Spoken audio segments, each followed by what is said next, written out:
বেগম বদরুন্নেছা সরকারি মহিলা কলেজের এক শিক্ষক কর্তৃক শিক্ষার্থীকে হেনস্থা করার প্রতিবাদে বিক্ষোভ করেছে সাধারণ শিক্ষার্থীরা।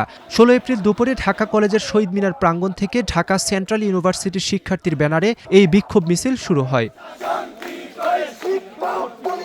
মিছিলটি ক্যাম্পাস প্রদক্ষিণ করে ঢাকা কলেজের মূল ফটকের সামনে সংক্ষিপ্ত সমাবেশের মাধ্যমে শেষ হয়। আন্দোলনকারী শিক্ষার্থীদের অভিযোগ, বদরুন্নেছা কলেজের সমাজকর্ম বিভাগের ২০২৪-২৫ শিক্ষাবর্ষের এক শিক্ষার্থীকে একই বিভাগের শিক্ষক জিন্নাত জাহান পন্নী নানাভাবে মানসিক হেনস্থা ও বুলিং করেছেন।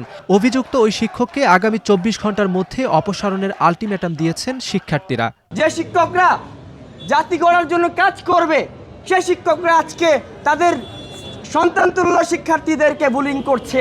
এটা খুব লজ্জার বিষয়। আমরা স্পষ্টভাবে বলে দিতে চাই, যদি আগামীতে আমাদের কোনো সহপাঠীকে এভাবে হেনস্থার শিকার করা হয়, তাহলে আমরা কঠোর থেকে কঠোর আন্দোলন যেতে বাধ্য হব।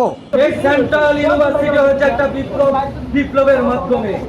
অতএব কেউ যদি আর এই সেন্ট্রাল ইউনিভার্সিটির কোনো ছাত্রদের দিকে কোনোভাবে রাঙ্গা চোখ যদি তাকাই, তার চোখ আমরা তুলে নিব ইনশাআল্লাহ। আর রুহিকে যেই অধ্যক্ষ কিংবা টিচারের মাধ্যমে বুলিং এর শিকার করেছে, তাকে আগামী ২৪ ঘন্টার ভিতরে এই বদরুন্নেছা থেকে তাকে সরিয়ে নিতে হবে। এদিকে একই বিক্ষোভ থেকে তিতুমির কলেজের এক শিক্ষার্থীকে অপহরণ ও হেনস্থার অভিযোগও তোলা হয়। অভিযোগের তীর তিতুমির কলেজ শাখা ছাত্রদলের সদস্য সচিব সেলিম রেজার দিকে। ২০২২-২৩ শিক্ষাবর্ষের শিক্ষার্থী মোহাম্মদ সানিকে হেনস্থার দায়ে ছাত্রদলের ওই নেতাকে ক্যাম্পাসে অবাঞ্ছিত ঘোষণার দাবি জানান আন্দোলনকারীরা। সানি আমাদের খুব কাছের ছোট ভাই।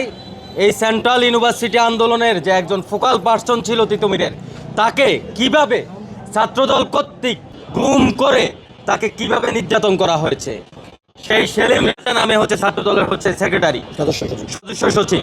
আপনারা জানেন, এখনো ছাত্রদল সেন্ট্রাল কোনোভাবে ওকে শোকজ করা হয় নাই। অতএব আমরা কি বলতে পারি, এটা ছাত্রদল সেন্ট্রাল কর্তৃক এই গুমের শিকারটা করা হয়েছে। যদি ক্যাম্পাসে এইভাবে অভিনব পদ্ধতিতে তারা সন্ত্রাসকে আবার ফিরিয়ে আনে, তাহলে আমরা বলতে চাই, অতীতে যেভাবে আমরা ছাত্রলীগকে ক্যাম্পাসগুলো থেকে তাড়া করেছি, ঠিক সেইভাবে এই সন্ত্রাসী বাহিনীদেরকে আমরা ক্যাম্পাস করে ছাড়বো ইনশাআল্লাহ। শিক্ষার্থী হেনস্থা ও অপহরণ এই দুই ঘটনায় সুষ্ঠু বিচার চেয়ে বিক্ষোভ শেষে ৩ দফা দাবি পেশ করেন শিক্ষার্থীরা।